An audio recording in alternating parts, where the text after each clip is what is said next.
Hello दोस्तों, स्वागत है आपका मेरे यूट्यूब चैनल में quick to learn. So today we will discuss about and we started a new topic is called DBMS। So database management system आज से हम स्टार्ट करने वाले हैं, जिसमें एक एक करके मैं आपको सब कॉन्सेप्ट क्लियर करूंगा। तो सबसे पहले हम देखते हैं कि डाटाबेस मैनेजमेंट सिस्टम होता क्या है।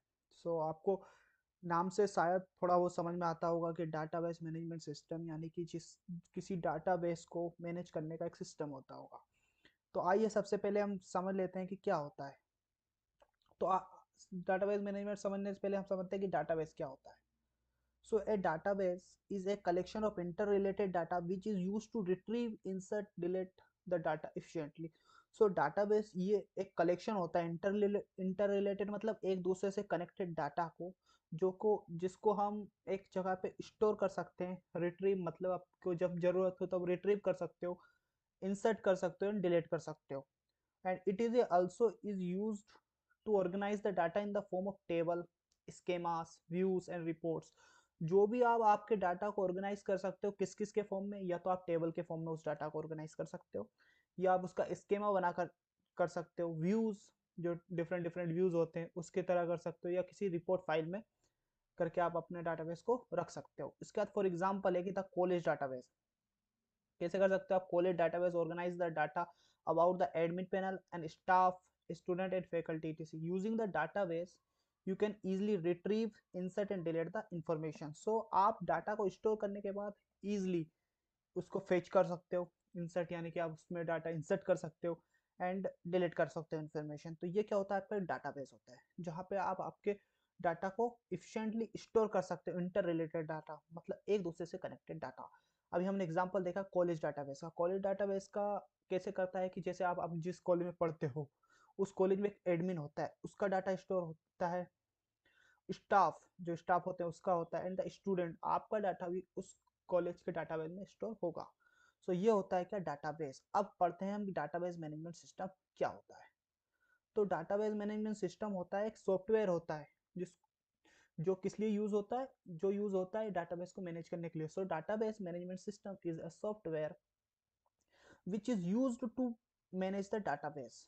जो कि डाटाबेस को मैनेज करने के लिए यूज होता है, वो सॉफ्टवेयर का नाम होता है डाटाबेस मैनेजमेंट सिस्टम।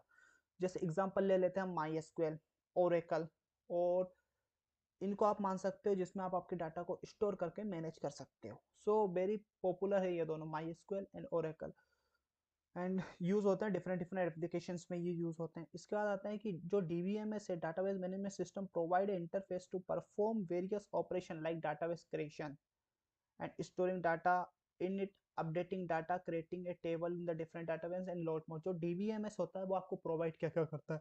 सबसे पहले होता है कि वो वेरियस इंफॉर्मेशन प्रोवाइड करता है जिसमें आप एक डाटाबेस को क्रिएट कर सकते हो। समझ रहे हो डाटाबेस मैनेजमेंट सिस्टम क्या क्या प्रोवाइड करता है आपको? जिसमें आप आपके डाटाबेस को क्रिएट कर सकते हो, डाटा को स्टोर कर सकते हो। डाटा में अगर आपको कुछ चीज़ अपडेट करनी हो, मान लीजिए आप स्टूडेंट और आपकी सेमेस्टर चेंज हुआ है, तो आप आपके डाटा में स्टोर सेमेस्टर चेंज कर सकते हो एंड डाटाबेस को डिलीट भी कर सकते हो। तो यही ऑपरेशन डीबीएमएस प्रोवाइड करता है। Its provide protection and security to the database. In the case of multiple user it also maintain data consistency. Data consistency मतलब होता है कि डुप्लीकेट डाटा भी नहीं होता, और डाटा आपका फुल्ली, मतलब बोल सकते हैं ना कि करेक्ट डाटा आप स्टोर कर सकते हो। उसके बाद आता है कि DBMS allow user the following task. So data definition, ये चार बहुत इंपॉर्टेंट जो एक फंक्शनलिटी के तौर पर बोल सकते हो, टास्क के तौर पे जो कि डीएमएस प्रोवाइड करता है। डाटा डेफिनेशन क्या होती है, डाटा अपडेशन क्या होता है, डाटा रिट्रीवल और यूजर एडमिनिस्ट्रेशन क्या होता है। तो सबसे पहले हम देखते हैं कि डाटा डेफिनेशन क्या होता है। डाटा डेफिनेशन में ये होता है कि आप डाटाबेस में क्रिएट कर सकते हो, मॉडिफाई कर सकते हो, रिमूव कर सकते हो किसी भी ऑर्गेनाइज के डाटा को डाटाबेस में से। तो ये डाटाबेस डेफिनेशन के अंदर आता है आपका। उसके बाद आपको पता होगा कि डाटा अपडेशन में आप क्या कर सकते हो, मॉडिफाई कर सकते हो एक्चुअल डाटा को डाटाबेस में। तो ये होता है डाटा अपडेशन का काम। एंड डाटा रिट्रीवल, रिट्रीवल से आपको याद होता है कि रिट्रीव करना डाटा किसी डाटाबेस से फेच करना, उसको हम बोलते हैं क्या?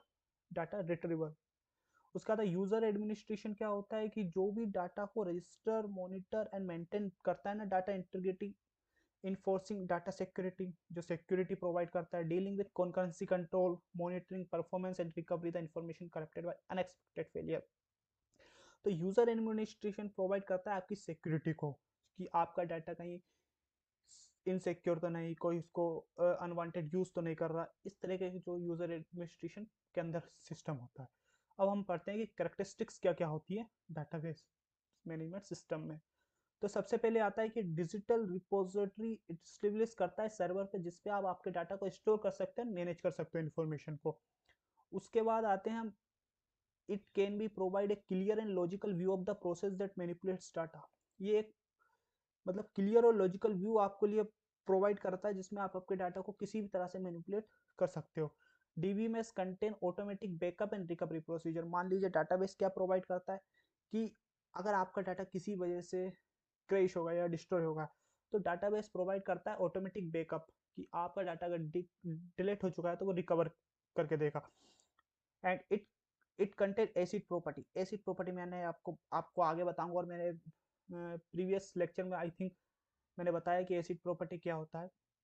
तो it contain acid property which maintain data in healthy state in case of failure. तो ये होता है कि आप कैसे आपके डाटा को बिल्कुल मतलब इन द केस ऑफ फेलियर से बिल्कुल बचा के रख सकते। एसिड प्रॉपर्टी होता है इसमें, जिसमें कंसिस्टेंसी होता है, इंटीग्रिटी होता है, जो इसमें मैंने आपको बताया। और it can reduce the complex relationship between the data, and it is use to support manipulation and processing of data, जो कि आप सपोर्ट करता है प्रोसेसिंग डाटा को किस तरह से प्रोसेस करके यूजर को बताना है, उस तरह के भी प्रोवाइड कैरेक्टरिस्टिक प्रोवाइड कौन करता है, आपका डीबीएमएस प्रोवाइड करता है। And it is used to provide a security of data. ये आपके डाटा को सिक्योरिटी प्रोवाइड करता है, ये आपके डाटा को सिक्योरिटी प्रोवाइड करता है। उसके बाद it can view the database from different inputs according to the requirement of the user। ये आपके डाटा को किसी भी तरह, जैसे आपके कॉलेज का डाटा हुआ, ठीक है, डाटाबेस। अब मैं एक स्टूडेंट हूँ, तो मुझे उस डाटा को रिट्रीव करना है, तो वो मुझे अपनी इन्फॉर्मेशन बताएगा और मेरे कलीग्स की इन्फॉर्मेशन बताएगा। मुझे टीचर की इन्फॉर्मेशन वो नहीं बताएगा अगर मैं उसके ऊपर ऑथेंटिकेशन लगा रखा है। अगर एडमिन पैनल होगा तो उसको सबका डाटा दिखाई देगा। तो इस तरह से डाटाबेस प्रोवाइड करता है कि जिस तरह से यूजर को रिक्वायरमेंट होती है, वो अपने हिसाब से उस डाटा को डिफरेंट डिफरेंट शेप में कर सकता है। उसके बाद आता है एडवांटेज क्या होता है कि कंट्रोल डाटा रिडंडेंसी। ये डाटा रिडंडेंस डाटाबेस को रिडंडेंसी को कंट्रोल करता है। कंट्रोल मतलब करता है कि ये सिंगल डाटाबेस फाइल में डाटा को स्टोर करके रखता है, because it's store all the data in one single database file and that record data is placed in the database. उसका बाद डाटा शेयरिंग करता है, ये एडवांटेज होता है उसका। Authorise user can access the data according to the requirement and easily maintainable and easily maintenance। it can be easily maintainable due to the centralized nature of the database। इसको easily maintain करना है क्योंकि आपका college का data है, तो आपका college का ही डाटा है, उसको मेंटेन करना easily होता है। एंड ये टाइम को रिड्यूस करता है, डेवलपमेंट टाइम को रिड्यूस करता है, मेंटेनेंस को बढ़ाता है। बैकअप होता है, अगर आपका डाटा किसी वजह से डिलीट हो चुका है तो वो रिकवर करके देता है।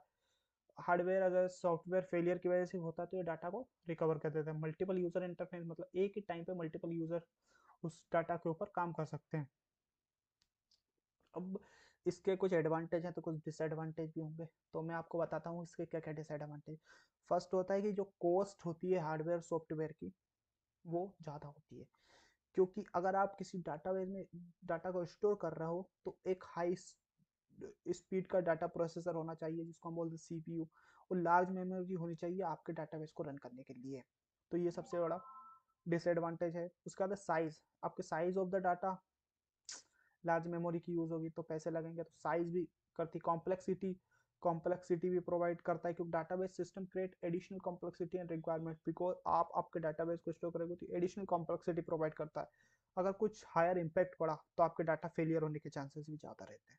ये रिकवर करके तो देता है, लेकिन अगर आपका पूरा सिस्टम क्रैश होता तो ये रिकवर कहाँ से करेगा। इसलिए ये कुछ डिसएडवांटेज है, और मैंने आपको बता दिया एडवांटेज एंड करेक्टरिस्टिक्स बता दिए हैं। तो ये किसी भी अगर आपके कॉलेज एग्जाम में पूछा गया what is database management system, तो आप ये पॉइंट्स लिख के आसानी से अच्छे नंबर ला सकते हैं। So thank you guys and watching my lectures.